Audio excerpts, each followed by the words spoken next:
We're off to a good start already. And today we have a very, very special guest. Hello there. All right, let's bring him in. Let's bring him in. All right. Let's all give Andre a very, very, very warm welcome. There he is. How are you, Greg? My name is Andre Dinuth from Indonesia. I've been meaning to ask you, but I haven't gotten around to asking it yet. What guitar is that? This guitar is it's from a brand that is called Bacchus. It's a Japanese brand. Okay. And I'm endorsed by the company. They make a prototype of my would-be model, I think. It's a T-style body with a Floyd. Right. Nice. That's a good combination. And what pickups are you rocking in that guitar? So this is like the custom Bacchus pickups that they wanted from me. You know, we need to get some Fishman fluence in there, right? That's it. You can't put that model into production until we have Fishman fluence in it now. How long have you been playing? I started picking up the guitar at around 13, starting to learn professionally at the age of like a year after that, like 14. Okay. And then I got my first teacher, my great guitar teacher that is a rock star here in Indonesia. The name Rido Hafiz from the group Slang. And from there I picked up and went to music college when I was around 18. Okay, I'm seeing here his teacher is my all-time guitar hero. So when you say rock star, I mean, this guy has a lot of respect, I can see already. Rido Hafiz, Rido Slang we call here. The group is one of the biggest rock band here in Indonesia. I feel like you have a very unique sound. Even when we did this video together, like you started playing some licks, I was like, oh, that's really fresh sounding, it's really cool. I also read something that I found really, really cool. You got your first acoustic guitar for something like just a couple of dollars, like $3 or something like that. Is that right? I think it's like a quid. About a quid, yeah, in the UK. Yeah. When I was growing up, my cousin was playing guitar, and there's this cousin rivalry. I want to learn guitar as well, but my mom said, I think you're not too serious about guitars. She got me this acoustic guitar. It's called Osman here in Indonesia. It's like less than a quid. I think also just knowing that your acoustic guitar was not an expensive guitar, but you still kind of got through, because I think it's just about just doing it and playing it and just, you know, getting to the point where, you know, your fingers are starting to, you know, become stronger so you can play scales and chords and stuff. Right. Because it was high. The action, the neck is like fighting you. And then when you got your second guitar that is better, I think it's good to play scales and to be better, you know what I mean? I wanted to ask you this question. Did you learn some chords from a delivery driver? It's my chauffeur. So my dad was in the military, so he got a chauffeur. The chauffeur is the first person who taught me about bare chords, like G, without ever knowing any theory about it. That's awesome.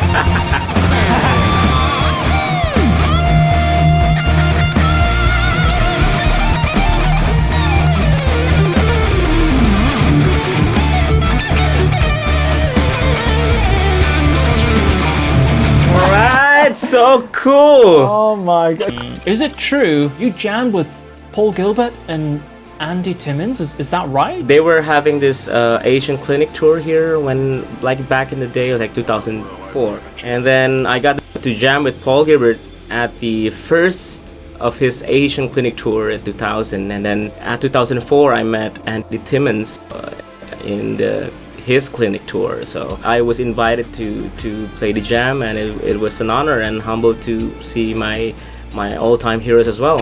So what guitar is you using? This is a Kiesel Osiris, and it's got the Fishman Fluence Tosin set in this, 5-way switch. What scale is it, Thomas? 25.5, so it's normal scale length. 25. Over there, there's a bunch of guitars, like my main headless guitars that I play. I'm digging the blue one though, the blue one with the headless one. Oh yeah. I mean the S style, I think. Yeah, it's more like a Strat style, right? Yeah, this is a great guitar. Right. Like I love the blue. It's like a popsicle. It's like you wanna chew it. Yeah, it's got this like chrome finish, and this one has the Fishman USB charger for the pickups, which is great. Roasted neck on this one. Just a really tasty guitar. I like this one a lot. Your tone in the studio monitors here sounds great. What do you use for your tone? Right now, I'm using the Neural DSP Nolly, and it's very, I think it's very dynamic. Like. Oh, that is nice. So was that your actual gain sound then? I think the gain is a little bit halfway. Right, and then just to back it up a bit for the cleaner stuff.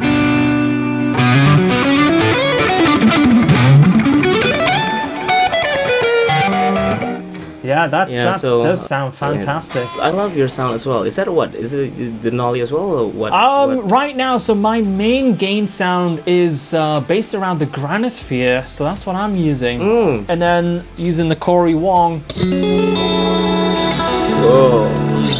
There we go. So yeah, lots of different sounds, but for all of this stream and like 99% of the McRocklin and Hutch stuff, I'm so impressed with it, the Neural DSP stuff, that I just go with them by default, and it sounds great. That is the thing. I'm also stoked about it. When you plug it in without ever to tweak that, you got a great tone, right? Absolutely. That's But do you also like, you like gear, right? So this is my Bradshaw rack back in the day. Okay. It kind of reminded me like one of the Marshall power amps and stuff, right? Yeah, this is the power amp, the Marshall power amp. This is the number one rack that I have. It's a wet dry rig based on a custom audio 3+ preamp. And if you see here, we got a Lexicon PCM70, Mod Pro, a Bradshaw routing. Wow. And then all goes into a line level signal to the stereo to the 9100 Marshall. Okay. And sometimes the mono into this custom audio. This is a P-Tor model, and I'm digging it as well. Like back in the day, I bought it. And wow. But nowadays, the one that you told me, plug it in, and especially what I love about the DSP is like the delays and the reverb is like very big, but it's not cloudy into your notes. You know what I mean? When you do shred stuff like that, it's still the tone is still there. I love Delicious. your pick attack. Your pick attack sounds so thank you. damn good. So what picks are you using? So this is my custom pick. Basically, it's a carbon pick. It's like a 1mm pick. The thing about picks, I was using a very heavy gauge of pick, but since I also do session work, so some of the producers said it's too heavy. So I'm using the medium. Okay. So I can strum, but I can shred out like. But I still can do like that, Nice. So this is my favorite pick. What gauge of strings is that you're playing, Andre? It's a tens. You must be really powerful then. You're a powerful man. Oh my god, no. I have a Strat style guitar, Kiesel Delos, and I have tens on that, and I do really enjoy playing that. But at the same time, like I like to bend so much, and I have so much like different bends that I do, and sometimes I bend with my first finger, and I kind of really like having like all those different options. So if I'm like, if I'm like shredding, and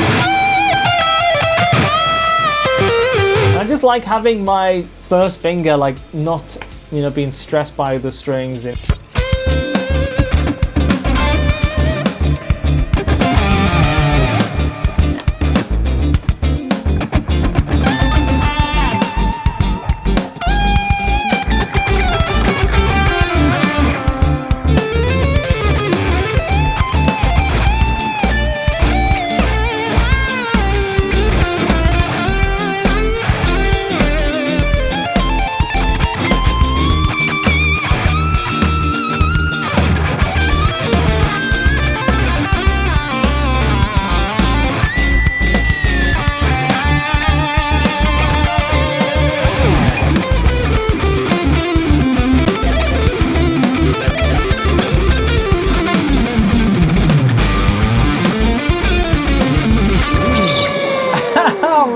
on, man. That was awesome. That's awesome, man. Damn. One thing is that I need to do, Andre, is at some point I need to get over to Indonesia. I've been meaning to get over there for probably about 4 years. I would love to visit.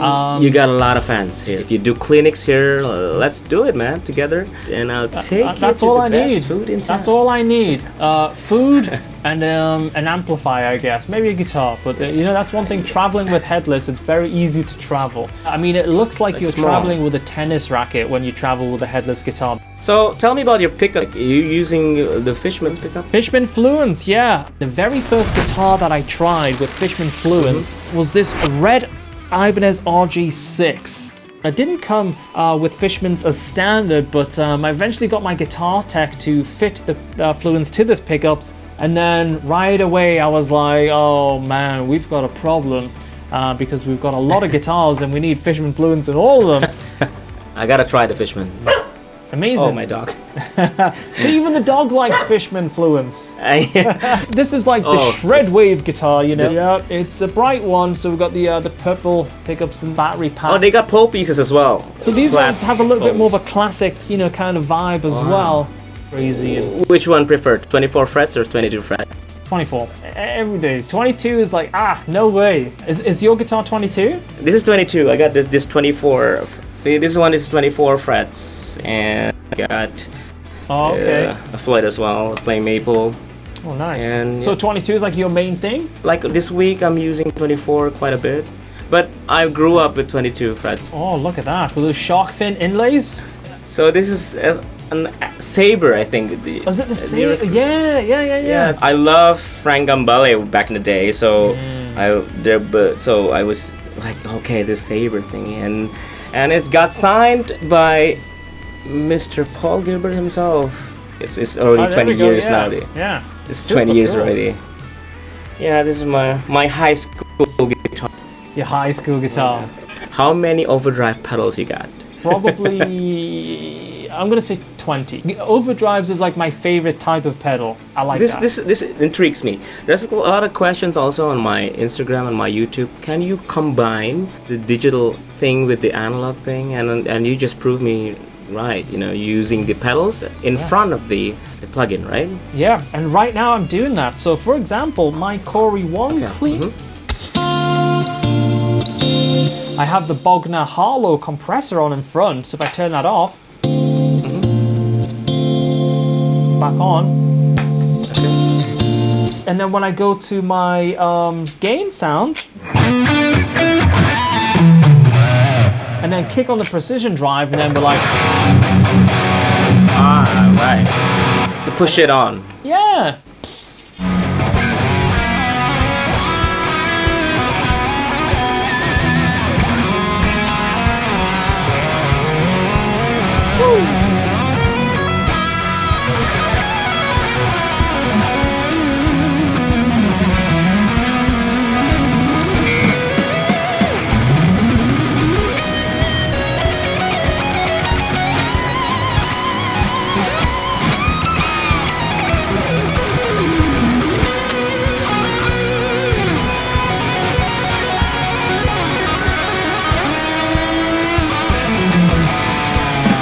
Like there's a big guitar culture in Indonesia. This is by Andy Scott, one of our Shred Club members. Why do you think that is? Well, I think first the guitar is very accessible here in Indonesia. I mean, like, so basically we're just crashing out with our mates, and talk and drink and what else? Guitars. So that's the culture that's built, and it's having this really great community-based geeking out with guitars and stuff, and it's very big in Indonesia. That's amazing. So it's still kind of on the up, really. I just want to say thanks again for Andre for coming and hanging out with us. Thank you so much for the kind words and having new friends here. Hopefully I'm gonna stream as well for you guys to check it out, and loving all the guitars communities and Shred Club as well. Thank you, Thomas McRocklin, for having me here also. And there we go. Thank you, Andre. How awesome was that, guys? I couldn't believe those licks he was pulling out. Damn, I'm gonna watch that video back and cry. Unbelievable. Wow, what a blast. What a blast.